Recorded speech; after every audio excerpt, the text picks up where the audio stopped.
tener el agrado de presentar a la doctora Fiorella Rengifo. Ella es médico residente del Hospital María Auxiliadora y estará a cargo del caso clínico sobre hemorragia digestiva varicial.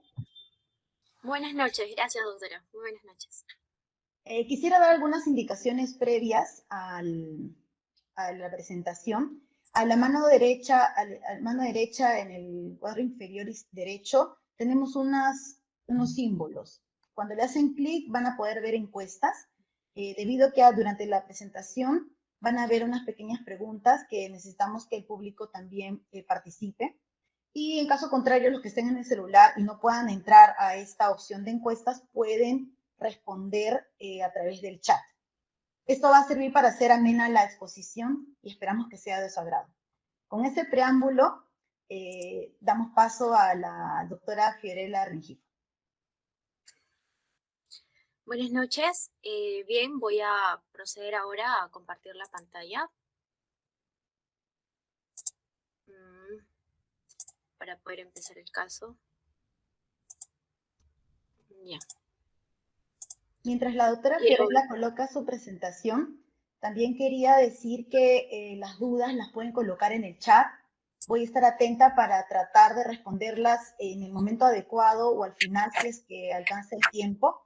Mi nombre es Roxana Gallegos y bueno, soy médico asistente del Hospital María Auxiliadora también. Así que cualquier cosa por el chat podemos mantenernos en contacto. Gracias, Fiorella. Puedes comenzar, por favor. Bien. Bueno, buenas noches a todos los presentes. En primer lugar, agradecer a todos los miembros de la Asociación Peruana de Estudio para el Hígado por la oportunidad para poder exponer esta discusión del caso clínico.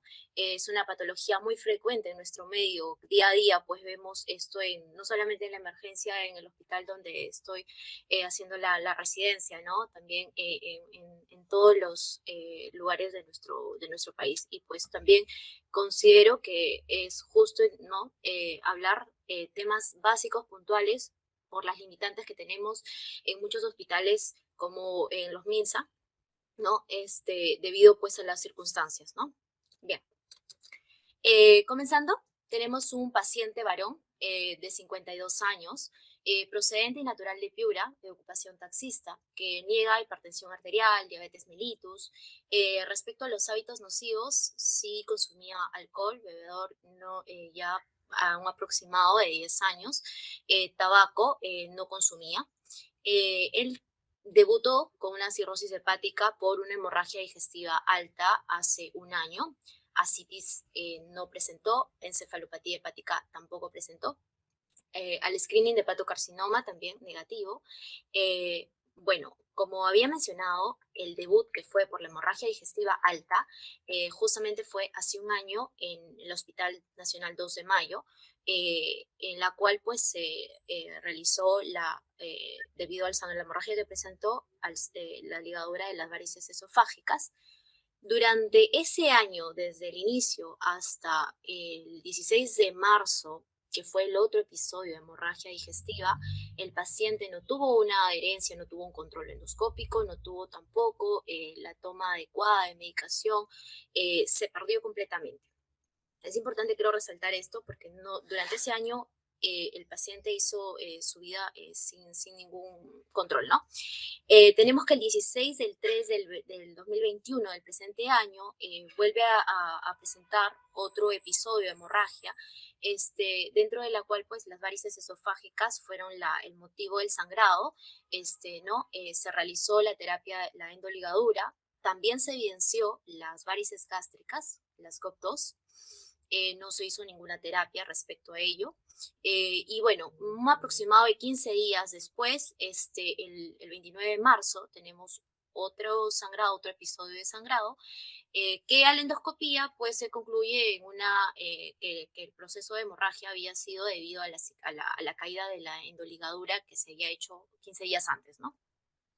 Bien, posterior a ello, pues el paciente fue con una medicación, ¿no? Con propanolol de 40 miligramos, vía oral, cada 24 horas. Cabe resaltar que este tratamiento fue de manera irregular, ¿no? Bien, como dato adicional, durante el último mes, o sea, el mes de marzo del presente año, se le llegó a transfundir 4 paquetes globulares, ¿no? De todo este proceso de las hemorragias. Bien, enfermedad actual. El paciente ingresa el 3 de abril del 2021, un aproximado de 4 días a la última endoscopía que se realizó, con un tiempo de enfermedad de 6 horas, una forma de inicio brusca. Él ingresa por melena, por mareos. Se cuantificó un aproximado de 2 veces, en las cuales por vez se realizó 250 mililitros aproximadamente de melena. No se toman las constantes vitales, se evidencia pues el paciente en 90-60, límite, frecuencia cardíaca normal, 90, ¿no? Frecuencia respiratoria también en 20, afebril, saturando adecuadamente al FIO 21.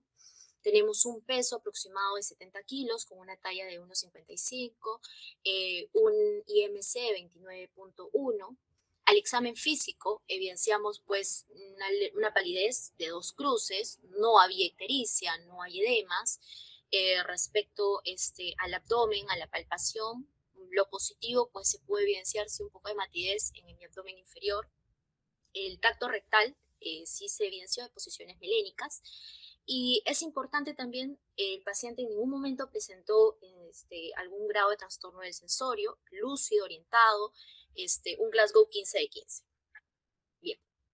Al laboratorio del ingreso, teníamos el control, ¿no? Los leucocitos de 12.12.000, una hemoglobina de 6.9, normocítica, normocrómica, plaquetas en el límite, un tiempo de protrombina elevado, al igual que un INR, ¿no? En 1.57, fibrinógeno en 181, una función renal también adecuada de 0.66, urea también 26, una glucosa de 123, bilirrubinas de 0.9, una albúmina, una hipoalbuminemia severa de 2.4, ¿no? Fosfatasa alcalina y transaminasas dentro de los valores normales.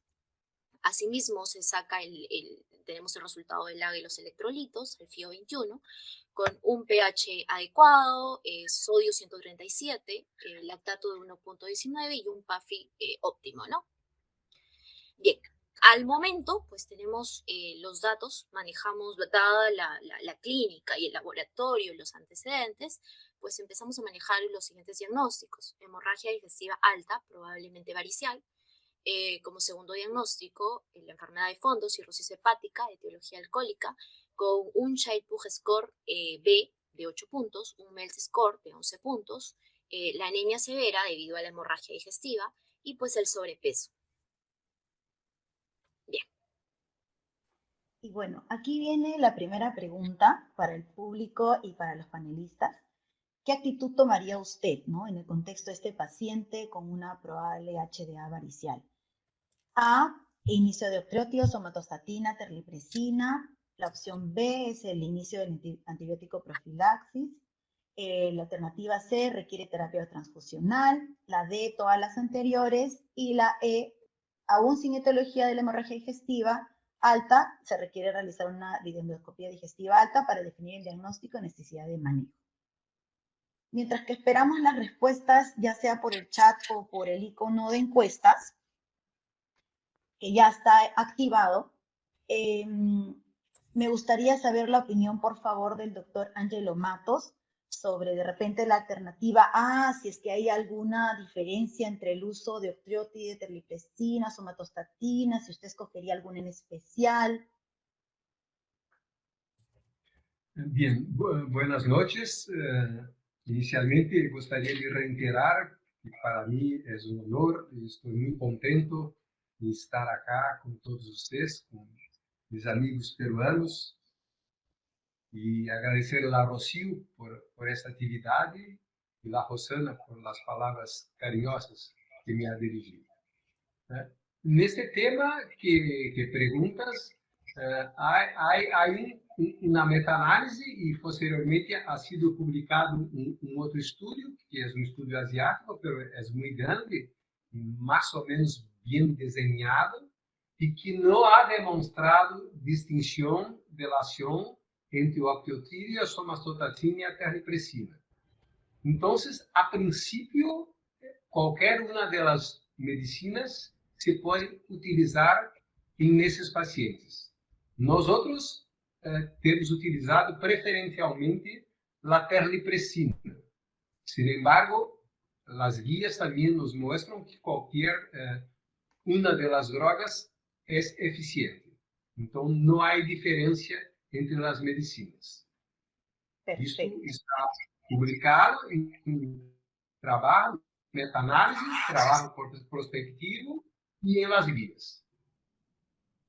Perfecto, excelente, doctor. Muchas gracias por su acotación. Doctor Max Llosa, ¿usted qué opina sobre la terapia transfusional en este paciente? ¿Usted cree que requiere o cuál sería la hemoglobina óptima?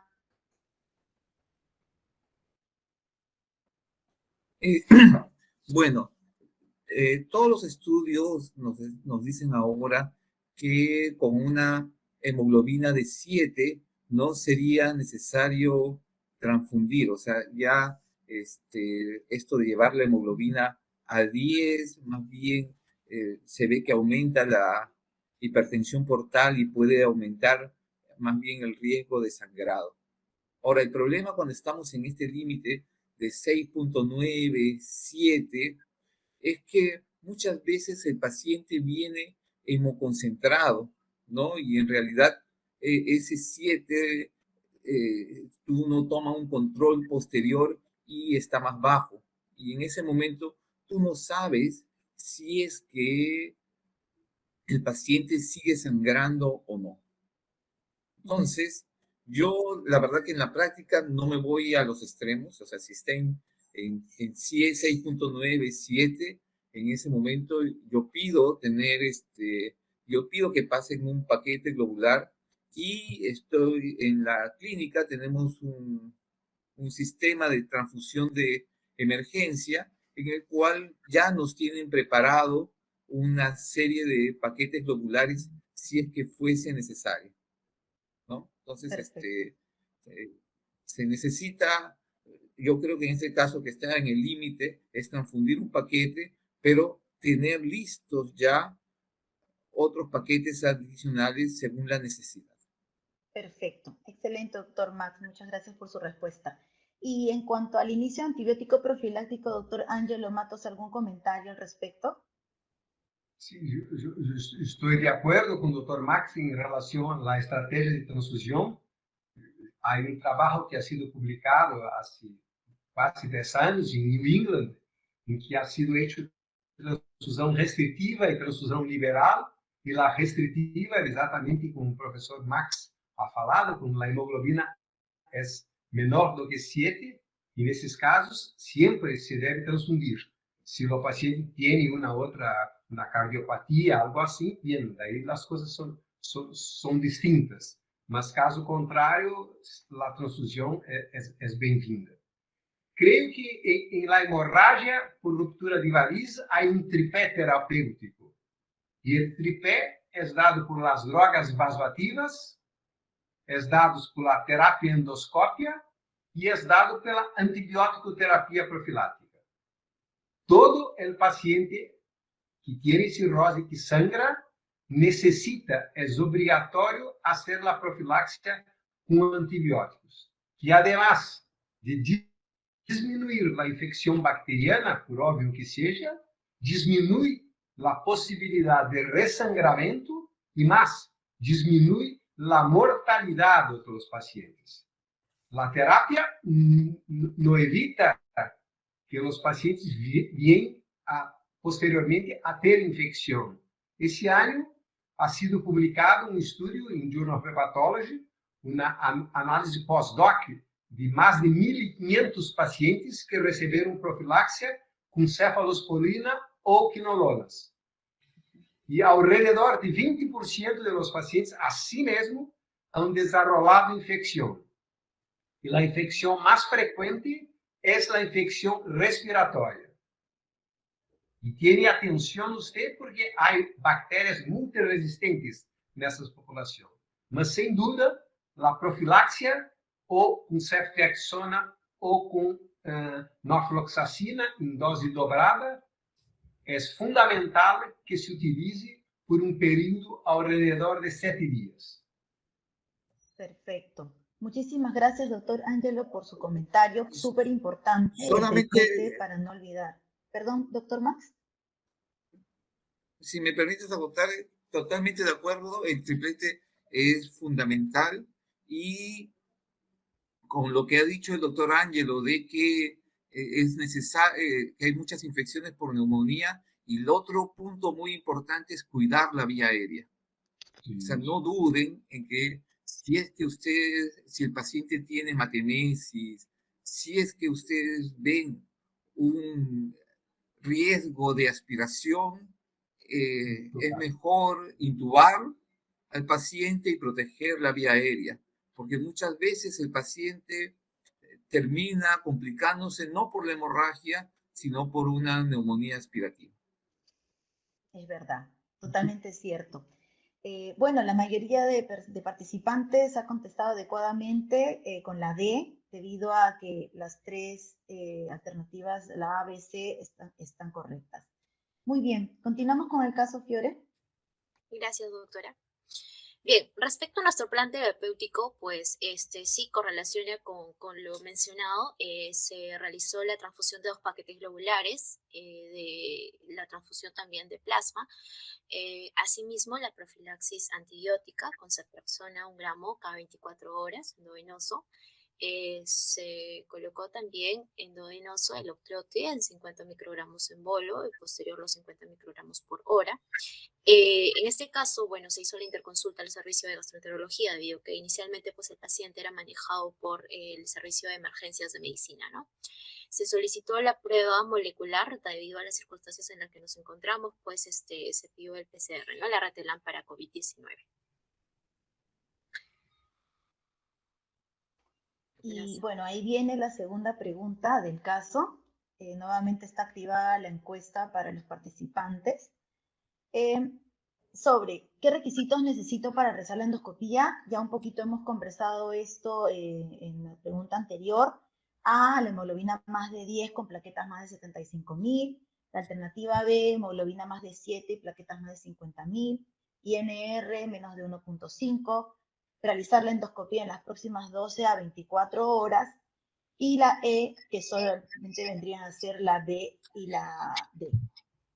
Respecto a esta pregunta, doctor Max Llosa, ¿qué opinión tiene usted sobre las plaquetas? Debido a que muchas veces es un requerimiento que tenemos para poder hacer las terapéuticas, ¿no? Durante la endoscopía. Bueno, primero, o sea, los estudios demuestran de que una endoscopía temprana es mejor. Pero realmente ningún estudio ha podido demostrar si es que las primeras 12 horas es mejor que las primeras 24 horas, las primeras 24 horas es mejor que las primeras 48 horas, o sea, eso ha sido muy, muy diverso. Entonces, se sabe que cuanto más temprano es mejor, pero cuánto tiempo, eso no está bien determinado. Ahora, ¿qué requisitos necesito para realizar endoscopía? Lo primero es que el paciente esté con sus funciones vitales estables, ¿no? Que se haya iniciado los 3 puntos que hemos anotado anteriormente, que se proteja la vía aérea, y yo creo que si tiene una hemoglobina más de 7 con plaquetas de 50.000 y ya está en esas condiciones el paciente, yo haría la endoscopía, ¿no? Perfecto. Muchas gracias, doctor Max Llosa. Doctor Ángel, ¿alguna acotación a esta pregunta? Se la pregunta es, ¿qué quesitos necesito para realizar la endoscopia? Yo creo que el número de plaquetas y la hemoglobina, si el paciente, como el doctor Max nos enseñó, está estabilizado desde el punto de vista hemodinámico, yo creo que la endoscopia se puede hacer. La discusión podría ser en relación a si se necesita hacer un procedimiento terapêutico. Pero la endoscopia, en mi opinión, faría con la hemoglobina mayor que 7 o menor que 7, si el paciente está hemodinámicamente estable, no veo problema con el número de plaquetas ni nada.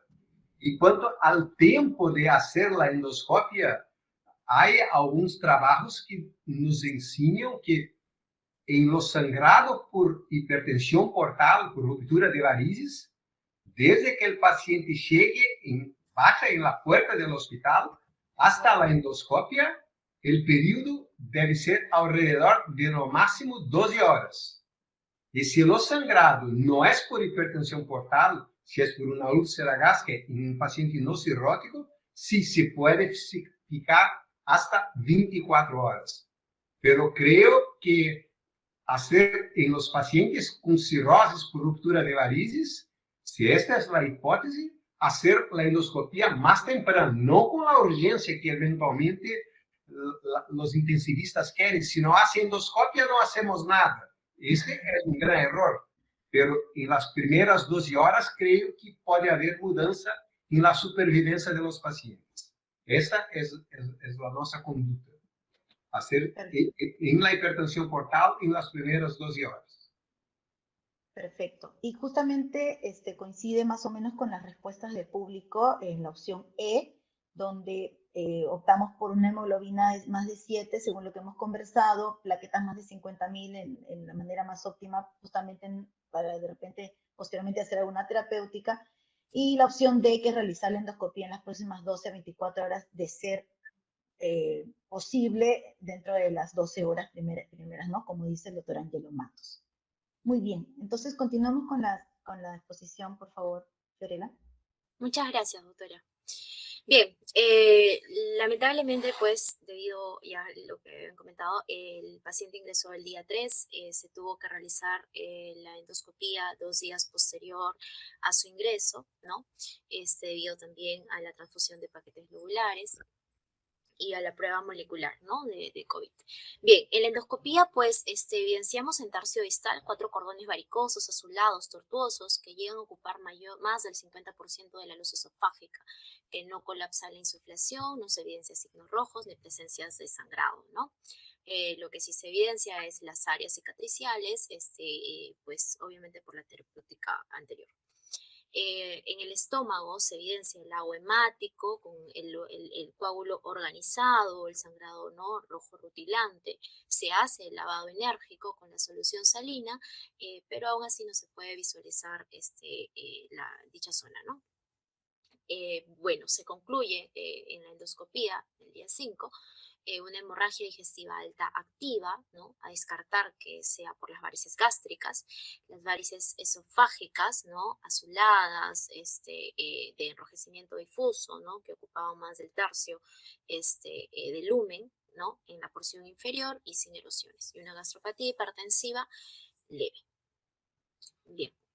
Ahora, respecto a la evolución del paciente, desde el ingreso, como ya habíamos comentado, tiene una hemoglobina de 6.9, se le realizó la transfusión de paquetes, el primer paquete, vemos que hay una baja respecto a ello, entonces obviamente había un sangrado activo, ¿no? Ese ya fue del día siguiente, el día 4, la transfusión de otro paquete globular, en la cual pues llegamos a corregir a 7.4. Y con esta hemoglobina de 7.4, el día 5 de abril se procede a hacer la endoscopía, en la cual es la que justamente acabo de relatar. Debido a ese sangrado activo, pues tenemos una caída notable de la hemoglobina a 5.3, ¿no? Posterior a la endoscopía. Se toman las constantes vitales, el paciente hipotenso, una presión arterial de 80-50, frecuencia cardíaca, ¿no? Estaba taquicárdico 120, taquipneico, afebril, la saturación había bajado un poco, ¿no? Y es justamente acá que, pues, que se hace, ¿no? Y ahí viene justamente la tercera pregunta y quizás cuando nos ponemos en el contexto del paciente, un paciente en que se le realizó la endoscopía diagnóstica y no se ha podido hacer ninguna terapéutica y se pone hipotenso, taquicárdico, ¿qué es lo que podemos hacer ahora? La opción A para, por favor, la encuesta es colocación de TIPS temprano. La opción B es uso de balón de taponamiento como una sonda de Senestatin Blackmore. La opción C, repetir la endoscopía alta cuanto antes para un tratamiento específico. La D, todas las anteriores. Y la E, ninguna de las anteriores. Nos gustaría saber su opinión, doctor Ángelo Matos, respecto a esta pregunta, por favor. Eu não entendi. O paciente estava sangrando por varizes gástricas ou não? Isto que eu não compreendido bem. Ah, ya. Lo que pasa es que en la endoscopía no se pudo ver porque tenía, como dijo la doctora, una presencia de un coágulo organizado que a pesar del lavado enérgico no se desprendía. Entonces no se pudo localizar, pero sí se descartó, entre comillas, que en el esófago no había sangrado. No había sangramiento, ¿no? Y por las endoscopías anteriores de otro hospital, previamente, porque también había sangrado, describían que tenía unas varices gástricas GOV2, pero que no había sangrado de ahí previamente. Bien. Si tiene varices esofágicas GOV2, que es la hipótesis, porque el esófago no había sangrado activo, ni en ningún punto que hubiese sangrado de las varices esofágicas. La gastropatía puede sangrar, pero es un sangramiento pequeño. Entonces, embora menos frecuente, las varices gástricas, cuando sangran de forma muy severa. Entonces, esta sería una posibilidad interesante. La colocación del TIPS temprano, tal vez, porque los trabajos con TIP temprano, ¿no? El TIP preventivo, ha sido hecho con varices de esófago, ¿entiendes? Y se ha demonstrado que los pacientes CHAID C con menos de 14 puntos, que no es lo caso, o CHAID B sangrando activamente, pero o trabalho original de Garcia Pagan, de 2010, é feito com varizes de esófago. Se podemos transpor para agora, não sei. Entre estas opções, eu faria, creio que, embora a mim tenha muito medo de colocar balão, porque atualmente pouco se usa balão de Sengstein Blackmore e poucas pessoas sabem fazer bem a colocação de balão, y no es infrecuente que los pacientes compliquen y mueran en decorrencia del balón. Entonces, tiene que ser una persona que tenga experiencia. Pero si hay esa persona, la mía predisposición, si no se consigue ver, era colocar el balón para, en una segunda etapa, ver si visualiza mejor lo que ocurre, porque la terapia de GOV2 é distinta de GOV1. GOV2, a princípio, talvez cianoacrilato. Enfim, GOV2 se poderia ser a ligadura, a GOV1 se poderia ser a ligadura das varizes de esôfago que estaria tratando. O GOV2 é distinto. E o ideal seria que esse paciente fizesse um exame angiográfico também para decidir a melhor terapia. Pero creio que dentro dessas opções colocaria o balão. Perfecto. Doctor Max Llosa, ¿cuál es su comentario al respecto? Bueno, yo solamente quería retomar un poco un punto. O sea, nosotros también estamos de acuerdo en que la endoscopía cuanto más temprano se haga es mejor, ¿no? Solamente que remarcaba que los tiempos no estaban tan definidos en los estudios. En este caso, en particular, o sea, cuando uno tiene mucho contenido en el fondo gástrico, o sea, colocar más agua, al contrario, dificulta un poco la visualización del fondo. Ahí lo mejor es llevar el paciente al filo superior de la camilla y levantar al paciente como sentándolo, para que se libere el fondo y uno pueda verlo. Si uno comienza a colocar más agua, hay más contenido y ese contenido se va a ir al fondo y se va a ver menos. Ahora, en hospitales grandes que tienen una gran cantidad de hemorragias digestivas por varices, por úlceras, como su hospital, uno tiene que tener un endoscopio terapéutico. No saben la diferencia que hay en aspirar coágulos contenidos con un endoscopio terapéutico. Entonces, en un hospital de gran volumen debe haber un endoscopio terapéutico, ¿no? Entonces, para poder afrontar ese caso. Y si yo estoy de acuerdo de que mi opción también sería, en este caso, si es que a pesar de esto que he dicho, no se controla la hemorragia, si hay alguien que sepa usar la zona Senstack en Blackmore, esa sería mi opción también. El problema con las varices gástricas es de que la fisiopatología del sangrado por varices gástricas es diferente al de esófago. O sea, las varices gástricas sangran con menos presión, diferencia de presión portal. A veces las varices gástricas, la sangre viene de ramas de la espleno-renal, vienen de otras ramas retroperitoneales y por eso muchas veces el TIPS, que sirve muy bien para esófago, no sirve para varices gástricas. Para varices gástricas está mejor el EBRTO o hacen una percutánea directa.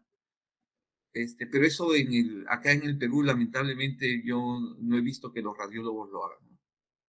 Ujú. Sí, Excelente comentario.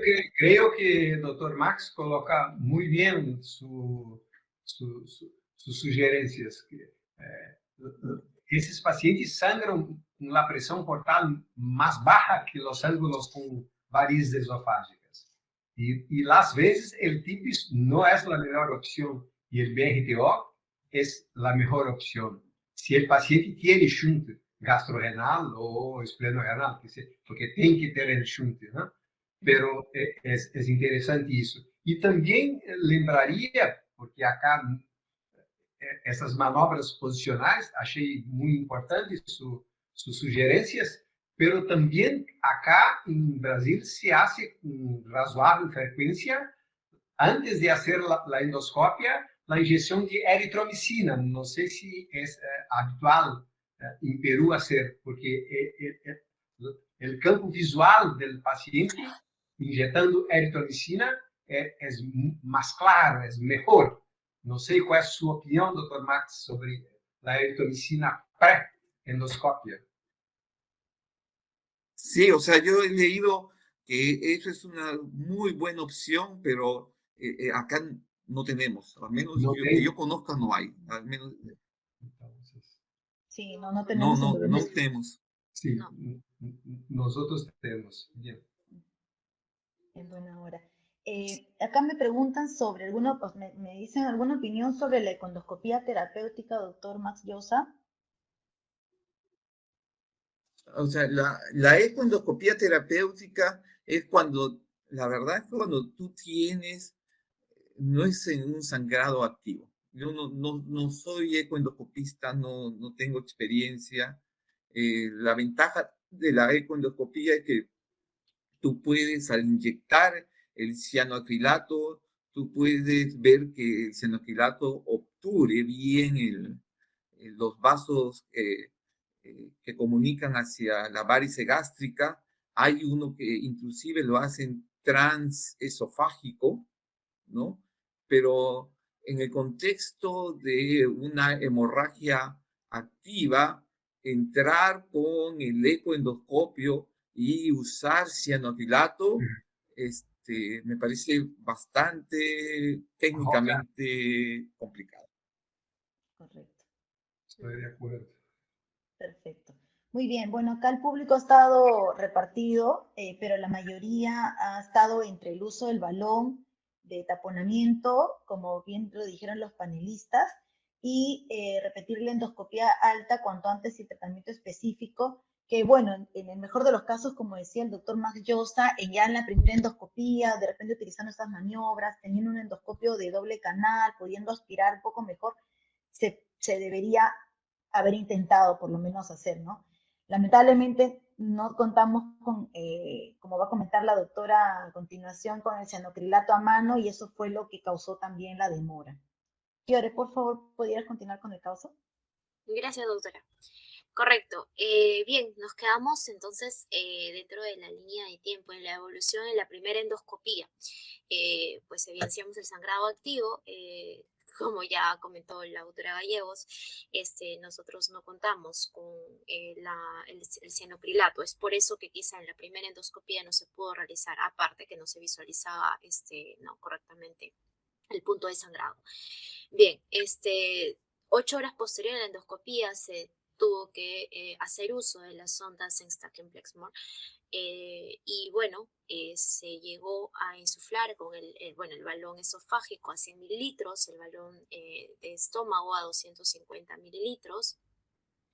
Y bueno, no sé si es que al momento hay alguna acotación, doctora. Justamente para los panelistas, para que nos comenten si tenían alguna experiencia en el uso de esta sonda, de repente algún otro tipo de técnica o de repente alguna otra medida para insuflar los balones. Bien, yo experiencia mayor no tengo porque pocas veces utilizamos actualmente el balón. Lo que sé que lo ideal sería no insuflar el balón cuando la hemorragia es de fondo, tentar só insuflar el balón gástrico y no el balón esofágico. Si es por varices de esófagos, el ideal no es colocar balón, es colocar prótesis esofágica autoexpansiva. Esta es la mejor manera. Pero en varices de fondo, enfim, tienes que, si quieres, es un sangramiento macizo, no consigues parar, tiene que ser con balón. Puede ser ese o otro. Pero de preferencia solamente insuflar, colocar líquido en balón gástrico. Esto que yo creo. Pero confieso que actualmente mi experiencia con balón es muy pequeña. Pocos casos actualmente. Doutor Max, eu faço endoscópia há muitos anos, né? Há muitos anos, não sou endoscopista. Yo, vejo, sí. Yo creo que yo me acuerdo que cuando de R3 o en mi primero o segundo año de asistente en el Rebagliati fue la última vez que pasé una sonda de Sengstaken y bueno, ahí lo importante es es estar seguro de que el balón está en el estómago y luego traccionarlo adecuadamente. La otra cosa que es importante, había otra, la verdad que no me acuerdo el nombre, había otra sonda que el balón gástrico era más grande, pero no me acuerdo el nombre. No me acuerdo también, pero había una, el balón gástrico sí era mejor y era más propio para varices gástricas. Tienes toda la razón. Tampoco recuerdo el nombre y viene usted bien, el doctor Max, que es un gran endoscopista, ha hecho su último balón cuando era R4.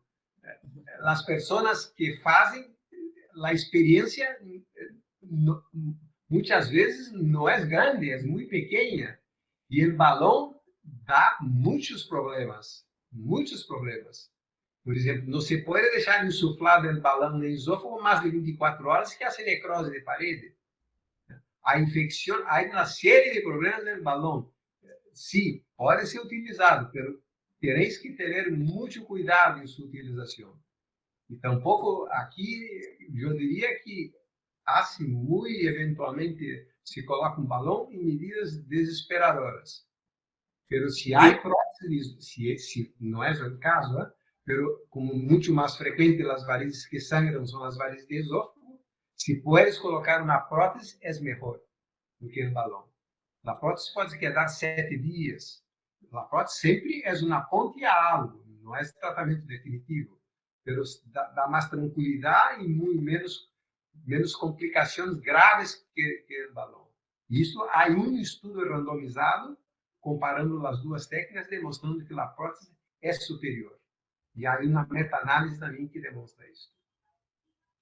Perfecto. Judith escribió, se llama sonda de Minnesota. Havia um outro nome, não era esse o nome. Não era esse o nome. Me lembro que havia um outro balão, mas não me acordo o nome. Yo tampoco, ¿no? Muy bien. Y bueno, vamos a ver que justo, bueno, acá también ponen la sonda de Linton-Nashlas. Sim, De repente. sim, lindo. Esta era o balão, esta era a sonda. Sim, sim. Está certa, Rosana. Esse era o nome. Sí, acá nos han soplado, doctor Álvarez. Muy bien. Entonces, vamos a ver el desenlace de este paciente, Fiore. Sí, correcto. Sí, bueno, gracias por los aportes, doctores.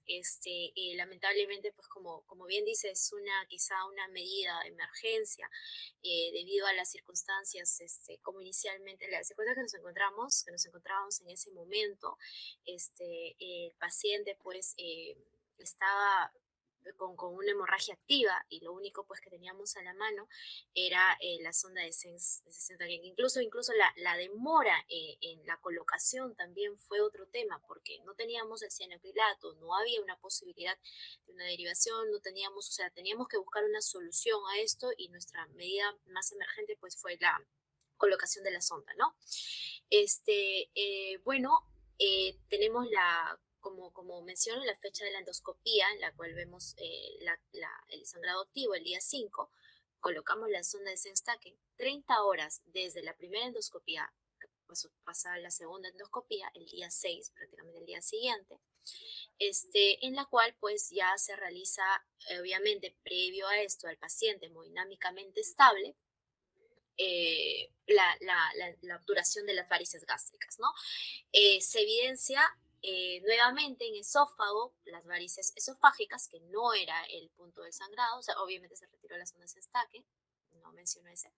Y bueno, con respecto al estómago, lo que se evidencia es a la retroflexión, la lesión pseudotumoral, ¿no? De aproximadamente 40 milímetros de longitud, con el estigma de sangrado reciente, de consistencia blanda a la presión con la pinza de biopsia.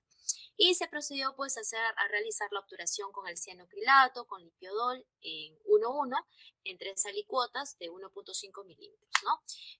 Tuvo buen efecto, no hubo mayor complicación. Podemos observar en las imágenes, ¿no?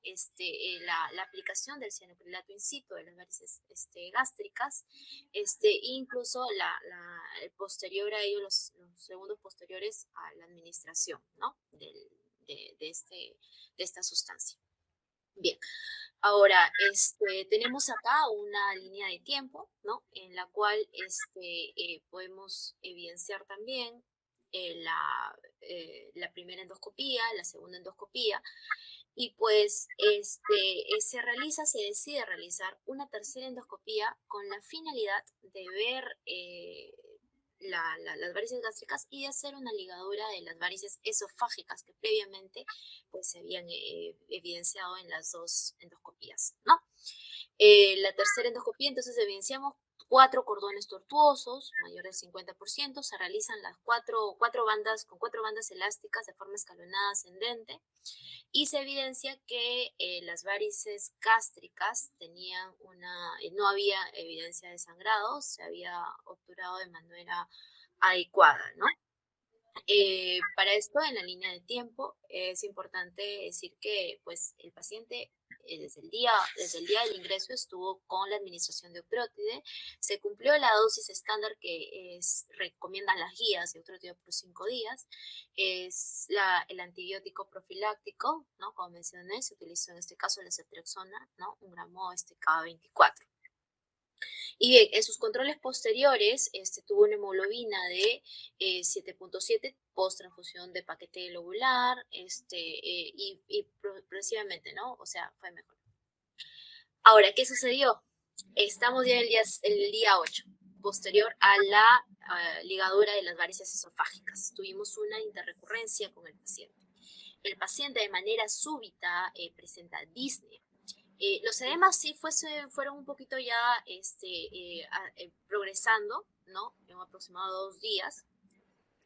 Que empezó también incluso el abdomen, que al inicio, al ingreso, no teníamos un abdomen a tensión, era un abdomen que sí, evidentemente se palpaba la matidez, pero no era tensión, ya se había vuelto este abdomen así. Las constantes vitales, tenemos una presión de 170, el paciente taquicárdico en 150, una frecuencia respiratoria en 28, la temperatura normal y desaturante, por lo cual se decide colocar una cánula binasal, se toma el haga control, ya con un FIO del 0.36%, evidenciamos pues un PAFI en 272, electrolitos séricos, bueno, dentro de los valores normales, el lactato sigue elevado, 3.49, y el control sérico, ¿no?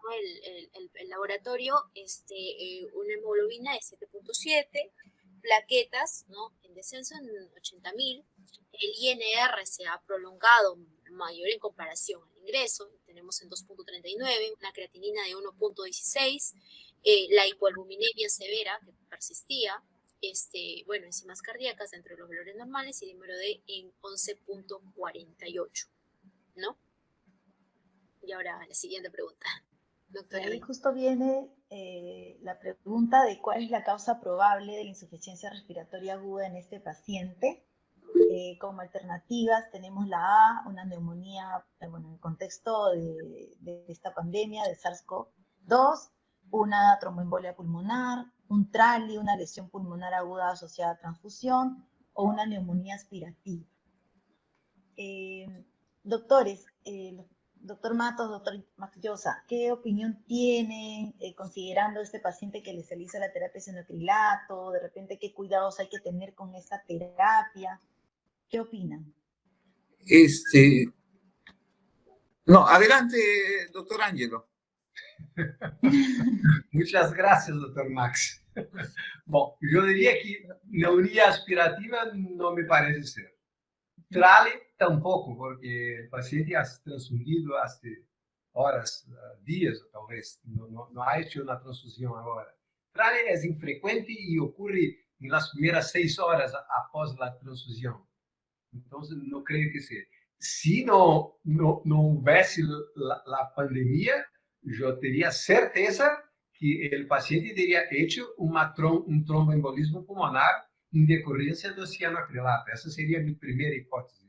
Não haveria dúvida. Agora, com a pandemia, as coisas han cambiado. Então, a hipótese de fazer uma pneumonia por SARS-CoV é uma possibilidade. O cirrótico, quando hace, a morbimortalidade aumenta bastante quando ocorre em los pacientes com cirroses. O vírus não parece ser hepatotrópico.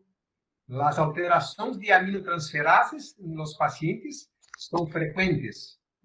Pero quando há cirroses, o agravamento da doença é muito. E o paciente, em geral, se morre por pneumonia e não por falência hepática. A causa mais frequente de morte em los pacientes é por pneumonia. Y el grado de descompensación de las cirrosis agrava la situación. El paciente ya tiene un pronóstico. El CHILD-C con COVID, el pronóstico es totalmente distinto. La mortalidad es mucho mayor. Entonces, yo ficaría entre los dos diagnósticos, pero por la pandemia, porque si no hubiese la pandemia, yo creo que se pensaria em tromboembolismo, até porque aí Dr. Max saberá com muita precisão informar, pero há uma relação do tromboembolismo com a quantidade de substância esclerosante com cianoacrilato que se ha utilizado. E creio que talvez, eu não sei bem, pero talvez a dose da injeção que se ha utilizado possa ter sido um pouco grande. O Dr. Max saberá me informar com precisão nisso. E, Fiorella, gostaria de dizer-te uma coisa. porque te quedaste um pouco constrangida porque não teria cianoacrilato. Creio que nenhum de nós teria cianoacrilato às 4 da manhã em uma unidade de endoscópio. Uma coisa é o mundo acadêmico e outra coisa é o mundo real. E o mundo real, em regra, os hospitais, salvo o hospital altamente diferenciado, pero mesmo os hospitais terciários, nós outros, por exemplo, teremos cianoacrilato no hospital. Pero se chega um paciente às 4 da manhã sangrando, quem está fazendo o plantão não tem habilidade com cianoacrilato, não faz cianoacrilato. ¿Okay? Então, Ok. isso a mim não me causa estranheza e tampouco vergonha. Talvez estes casos seriam interessantes, porque ainda trabalham na literatura, conosco só um, talvez o Dr. Max conosca outros, mas ha sido publicado, creio que há 2 anos atrás, um trabalho em varizes esofágicas com a utilização de hemospray.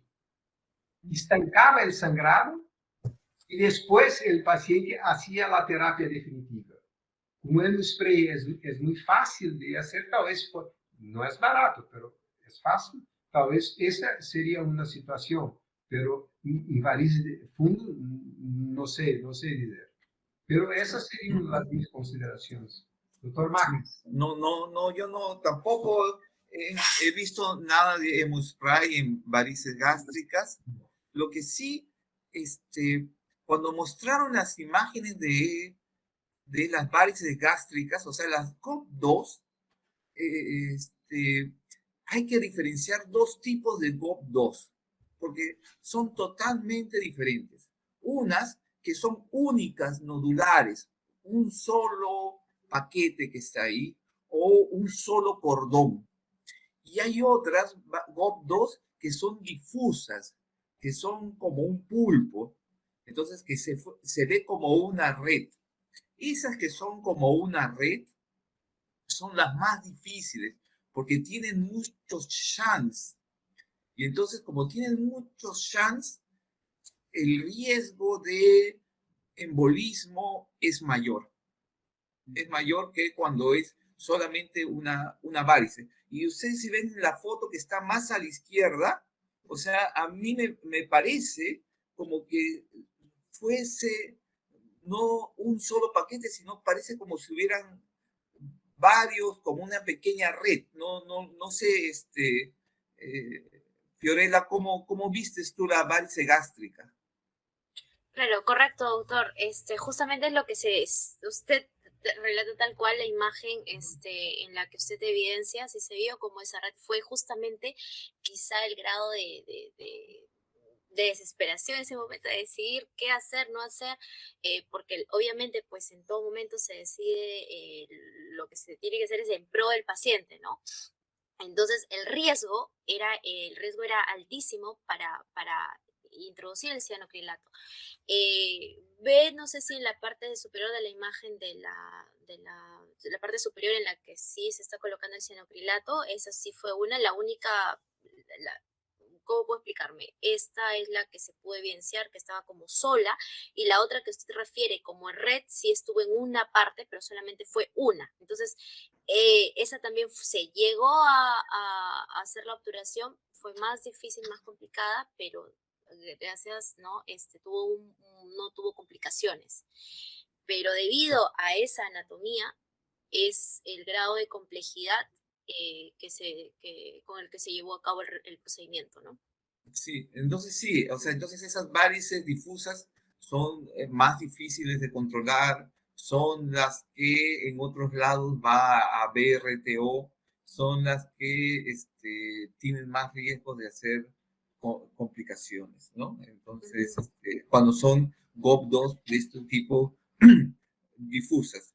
Y después, siempre es importante que luego de colocar el cianoacrilato, uno comience a palpar si es que ya endureció la zona donde uno ha colocado el cianoacrilato, ¿no? Sí, doctor, correcto, sí. El asistente a cargo también procedió a hacer eso, ¿no?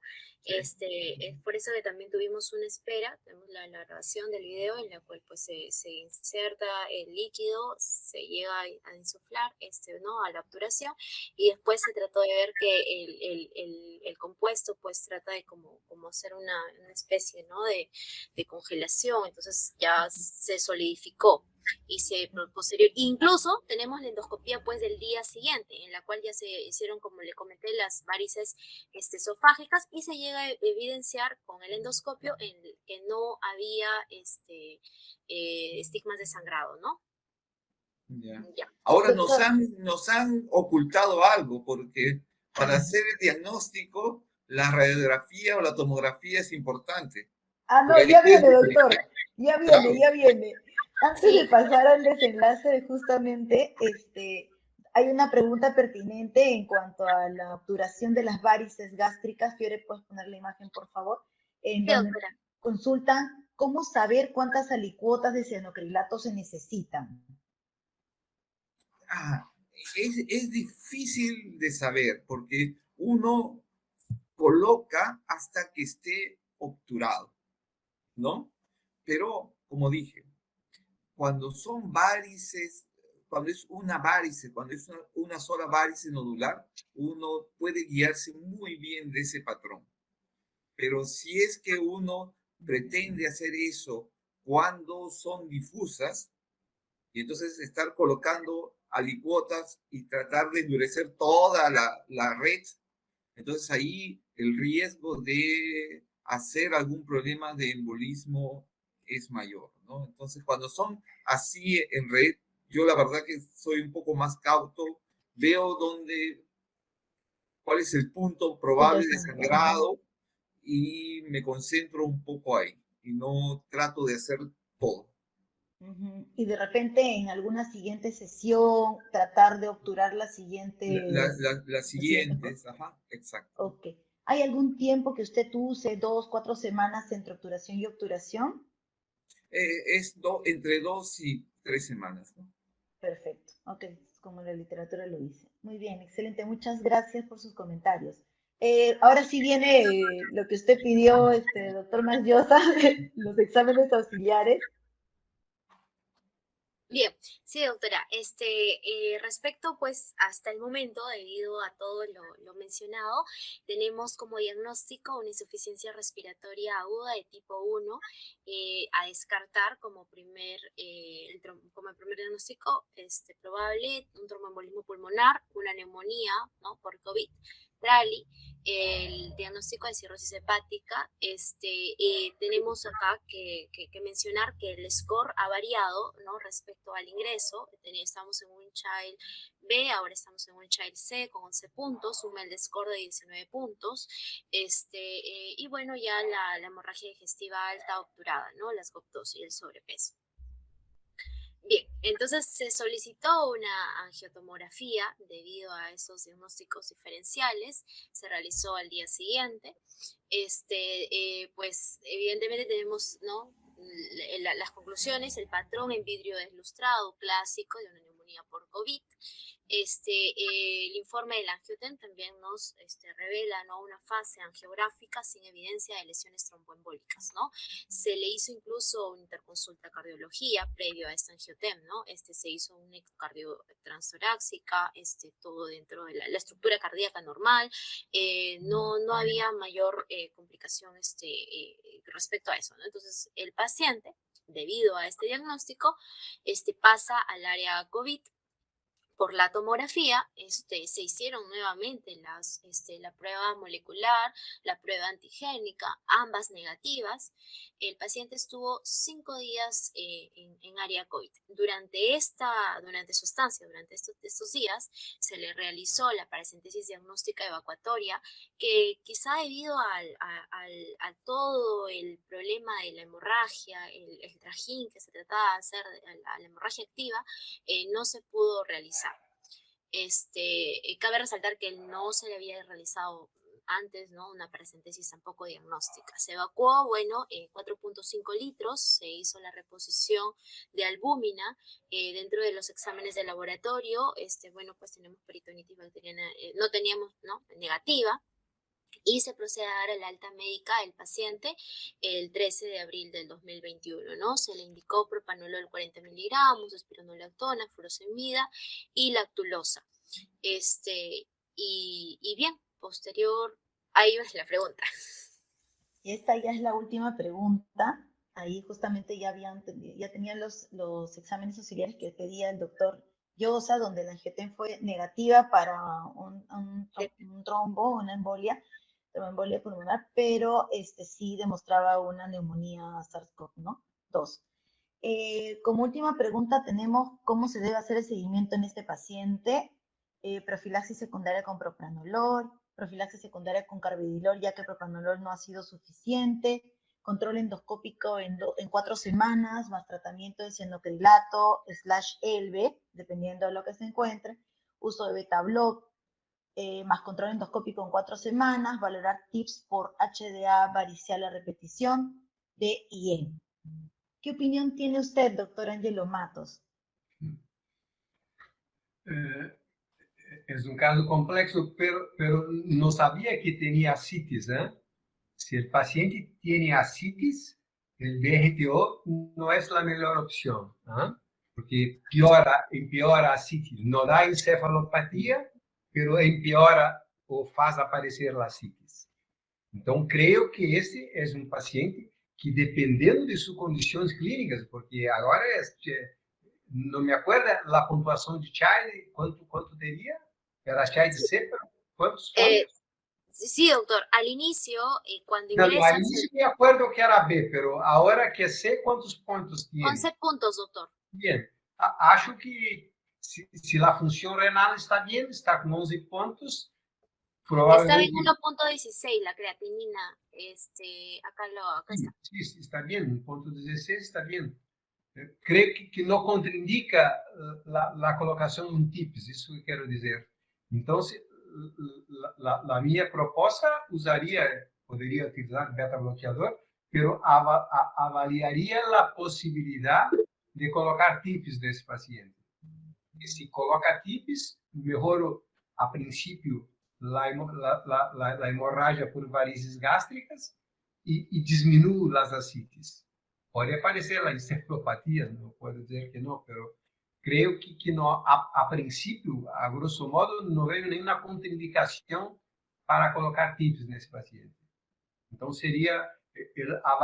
avaliaria depois do paciente sair-se melhor, porque não sei como está com o problema da Covid, mas se está bem, está melhor, creio que poderia ser avaliado para colocar um TIPS.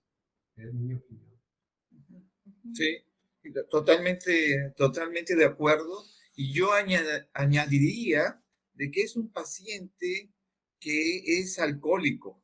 Sí. Entonces, y que antes no se controló probablemente por el problema del alcoholismo. Entonces, ahí un punto importante es tratar la adicción, ¿no? Porque en realidad a veces no sabemos si es que el tratamiento de las varices no fue bueno porque no resultó o porque no siguió todas las indicaciones, ¿no? Entonces, tal vez si hubiese seguido las indicaciones, él no hubiese sangrado, ¿no? No hubiera esto. Pero entonces me parece muy importante tratar el alcoholismo. Perfecto. Sí, es totalmente cierto. En realidad, el paciente sí tuvo COVID por tomografía. El diagnóstico fue por tomografía y hubo una pregunta de si quedó en la penumbra. Sí, no tuvo el tromboembolismo. Obviamente fue uno de los diagnósticos diferenciales por las complicaciones de la terapéutica que se hizo. Como efectivamente han comentado los panelistas, hay que tener bastante cuidado en realizar el procedimiento y obviamente tener esto en consideración, que es una posible complicación. Gracias a Dios el paciente no tuvo esa complicación y cuando se le dio de alta, se le dio con el propranolol. Lamentablemente, como Fiorella va a comentar más adelante, no se le pudo hacer un control endoscópico porque el paciente no es de Lima, pero la parte del alcoholismo ahorita no es activo, así que probablemente esa parte, bueno, dice que no es activo, ¿no? Así que vamos a dejarlo entre comillas. Hasta el momento él dice eso, pero, bueno, beneficio del paciente, continuar pues, con los controles, ¿no? Continuamos, Fiore, la última parte. Sí, correcto. Y Só bien, una cuestión. La dosis de propanolol, creo que podría ser un poco la propuesta. Puedes iniciar con dosis más bajas, pero la propuesta sería aumentar escalonadamente la dosis. Porque Correcto. manter beta bloquear con 40 miligramas es poco probable. Entonces, creo que se tentaría una dosis mejor. Puede ser que no consiga, el paciente empieza con efectos adversos, no se puede. Pero lo ideal es aumentar la dosis para más, ¿sí? Correcto, totalmente cierto. Muchas gracias por la aclaración, doctor Matos. gracias, doctor. Bien, y bueno, continuando, ya la última lámina del paciente, del caso, perdón. El paciente, bueno, acudió posterior a ello al control por consultorio, ¿no? Teniendo dentro de los valores laboratoriales normales, sin clínica, no sangrados, no edemas. Luego se le hizo posterior el telemonitoreo, en la cual pues el paciente pues nos relató pues que actualmente está en Piura, no ha presentado edemas, no ha presentado sangrado, está yendo al momento, gracias a Dios, bien. Debido a esto no se ha podido hacer las endoscopías controles, cosa que ya se conversó con él para fines de este mes, del presente mes de agosto, está retornando a la ciudad de Lima. Y bien, pues vamos a tratar de continuar el seguimiento, ¿no? Y sobre todo también la concientización de la enfermedad, cosa que en lo poco que se ha podido, ¿no?, conversar, se ha llegado, creo que ha comprendido lo que conlleva el tratamiento, no solamente pues médico, sino también respecto a los alimentos, etcétera, ¿no? Y bien, pues finalmente el caso se resolvió exitosamente, ¿no? Lo que sí quería resaltar, pues gracias también al doctor Matos, sobre que teníamos la limitación con el cianocrilato, en realidad es muy, muy cierto. Tenemos lo que dicen las guías, lo que dice tal cosa, pero la realidad a veces es diferente. Y en este paciente sí se logró hacer todo lo posible. No teníamos los insumos, pero se consiguió. Entonces, al final, creo que está eso, ¿no? De tratar de buscar lo mejor para el paciente, ¿no? Y bueno, pues muchas gracias también a todos por su atención. Muchas gracias a los panelistas. Antes de que se retiren, hay unas pequeñas preguntitas que no sé si nos puedan ayudar. Una de ellas es si es que se debe ligar siempre posterior a la obturación, o sea, como en este caso que se le obturó las varices gástricas y a los 2 días se le hizo la ligadura de las varices esofágicas. ¿Qué opinión tiene al respecto, doctores? Es medio controversial, ¿no? O sea, no tengo una opinión clara al respecto. O sea, si es que yo veo que eran unas varices esofágicas que tenía algunos puntos rojos, o veo que hay alguna sospecha de que también hubo un sangrado por las varices esofágicas, porque tiene un tapón fibroleucocitario. Veo algo que me dice, oye, tiene mucho riesgo de sangrar de las varices, sí, yo también lo hubiera ligado, ¿no? Ok, perfecto. Sí, coincidimos felizmente con lo del caso. Y la última pregunta, porque sé que ya es un poco tarde también para el cambio de horario del doctor Matos, es ¿cuántos cuadros de hemorragia digestiva varicial y en qué periodo de tiempo necesita para considerarse una recurrencia que genere la necesidad de TIPS? Por ejemplo, este paciente había sangrado ya 3 veces previas y esta es la cuarta, ¿no? Este cuarto episodio. Sí, yo creo que si el paciente, porque el TIPS de resgate se propõe quando não se consegue controlar o sangrado. Falo de varizes esofágicas, porque em varizes gástricas no tengo experiencia y creo que la literatura no dará esta respuesta. Pero en variz de esófago, el tipo de resgate se utiliza si no hay contraindicaciones. Se utiliza en paciente que no se consigue controlar el sangrado después de 2 endoscopias o cuando recurre en los 5 primeros días. Esa es la regla.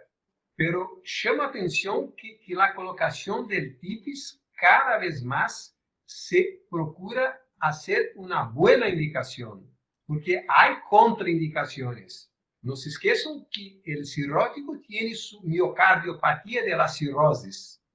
E esses pacientes é um alcoólatra. Então, além da miocardiopatia de la cirrose, poderá ter uma miocardiopatia alcoólica sem uma maior manifestação. Então, dosar BNT, pro-BNT, fazer um ecocardio, é importante em la avaliação se vai fazer o TIPS, porque senão, hace el TIPS, o paciente se morre por ter colocado el TIPS, entende? Então, essas coisas são muito importantes. Pero em um paciente que ha sangrado 4 vezes, que tem varizes de fundo gástrico, com a dificuldade de obliteração, como o Dr. Max ha considerado, são as varizes pseudotumorais. ¿No?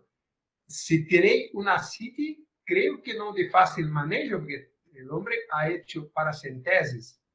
Creio que, se possível, esse homem deveria estar, a princípio, ser evaluado. Não sei como está agora, entende? Porque o quadro ha sido muito dinâmico, ha habido muitas complicações. Terei que avaliar, mas a possibilidade de transplantação tem que ser lembrada desse senhor. ¿No? E também, conforme for, a possibilidade de TIPS. E o TIPS ideal é colocar um TIPS recoberto. Porque acá, o Sistema Único de Saúde, para nós, só fornece o TIPS convencional. E o TIPS recoberto, o paciente tem que pagar. E é caro, mas é muito melhor que o TIPS convencional. Então, lo falo em el mundo ideal, Fiorella, que não é o mundo real. Há uma distinção entre os mundos, entende? Pero acho que essas coisas deveriam ser evaluadas nesse paciente, porque não tem edema periférico, é uma coisa, mas pode ter ascites, não sei se tem ascite ou não, entende? Então, para dar uma opinião sobre o caso específico, creio que é difícil. Não me atreveria, teria que ver o paciente, saber como está. Falo de forma teórica, tudo, por sinal que ha hablado, é de forma teórica. Pero, se puder dar umas palavras finais, o que gostaria de dizer é que a evolução do tratamento de los pacientes com hipertensão portal foi gigantesca. O Dr. Max deve ter presenciado com muito mais atenção esses fatos. Se considerarmos o primeiro consenso de Baleno, que ha sido em 1990, a mortalidade por sangrado digestivo era alrededor de 40%. No último congresso, que ha sido em 2015, Baleno 6, agora, em outubro, teremos o próximo congresso. Deveria ter o ano passado, mas pela pandemia se ha interrompido, teremos esse ano. Mas em 2015, a mortalidade de um sangrado, ela ao redor não chegava a 15%. Então, vejam que há um avanço muito importante na terapia destes pacientes com hemorragia por ruptura de varizes. E principalmente porque o mundo tem mais experiência, quase 80% das varizes que sangram são de esôfago, não de estômago. Não? Então, as guias, tudo é feito fundamentalmente nas varizes de esôfago. Como digo, o tripé, salvo as medidas de ressuscitação, que o Dr. Max colocou com muita precisão, que é ter uma via aérea permeável, ter um bom vaso para injetar líquidos, se necessário, à vontade. Os pilares es la antibiótico terapia, las drogas vasoactivas y la ligadura. Vejo que esse paciente ha hecho escleroterapia. Nosotros pouco hacemos escleroterapia atualmente, situações muito pontuais fazer escleroterapia. Fundamentalmente ligadura. Então, seriam essas minhas considerações finais. Agradeço muito, muito a invitação. Estarei sempre à disposição de todos vocês. Para mim, ha sido um prazer muito grande compartilhar a discussão com o Dr. Max, que é um experto em la endoscópia. Eu não sou um simples hepatólogo, mas espero ter contribuído com algumas noções para vocês. Muchas gracias. Muchas gracias, doctor Ángelo También, Matos. muchas gracias. Ha sido un Doctor honor Matos. compartir también con el doctor Matos. Y muchas gracias por la invitación, Agape. Muchas gracias a ustedes. Gracias. Es un honor haberlos tenido. Gracias a los participantes. Buenas noches. Buenas noches. Muchísimas Buenas gracias. noches. Gracias, doctor. Gracias.